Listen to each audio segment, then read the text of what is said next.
Apa akrabnya hubungan antara listrik arus kuat dan arus lemah? Sekali lagi, hubungan antara arus kuat dan arus lemah. Bagi ibu-ibu yang sedang hamil 7 bulan atau lebih, sebaiknya banyak berkonsultasi dengan mandor bangunan. Jabatan ini perlu dalam suatu proyek, Pak. Yang mana tugasnya adalah nyetrum aki. Aki yang juga disebut elektrobasah, termasuk arus lemah dalam teknik listrik.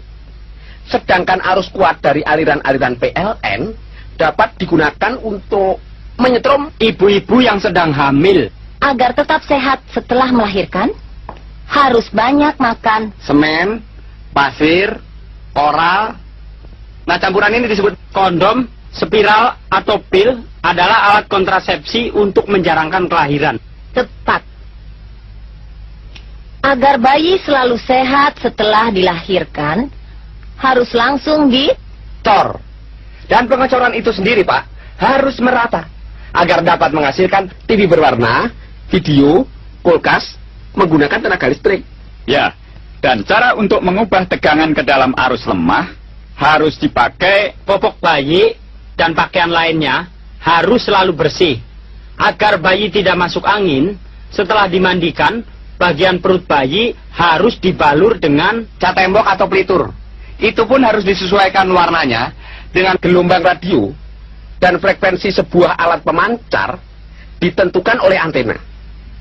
Agar kita mendapatkan suara radio yang baik, antena harus dihubungkan pada tali pusat bayi. Tali pusat bayi yang baru lahir harus bersih supaya sehat. Selain itu, bayi harus disetrum. apa akrabnya hubungan antara listrik arus kuat dan arus lemah. Sekali lagi, hubungan antara arus kuat dan arus lemah.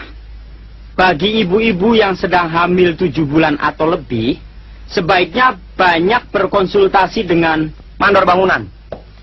Jabatan ini perlu dalam suatu proyek, Pak. Yang mana tugasnya adalah nyetrum aki. Aki yang juga disebut elektrobasah, termasuk arus lemah dalam teknik listrik. Sedangkan arus kuat dari aliran-aliran PLN dapat digunakan untuk menyetrum ibu-ibu yang sedang hamil. agar tetap sehat setelah melahirkan, harus banyak makan semen, pasir, oral. Nah, campuran ini disebut Kondom, spiral, atau pil adalah alat kontrasepsi untuk menjarangkan kelahiran. tepat. Agar bayi selalu sehat setelah dilahirkan, harus langsung cor. Dan pengecoran itu sendiri, Pak, harus merata agar dapat menghasilkan TV berwarna, video, kulkas, menggunakan tenaga listrik.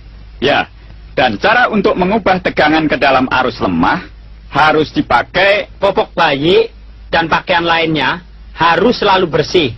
Agar bayi tidak masuk angin, setelah dimandikan, bagian perut bayi harus dibalur dengan cat tembok atau pelitur. Itu pun harus disesuaikan warnanya dengan gelombang radio dan frekuensi sebuah alat pemancar ditentukan oleh antena. Agar kita mendapatkan suara radio yang baik, antena harus dihubungkan pada tali pusat bayi. Tali pusat bayi yang baru lahir harus bersih supaya sehat. Selain itu, bayi harus disetrum.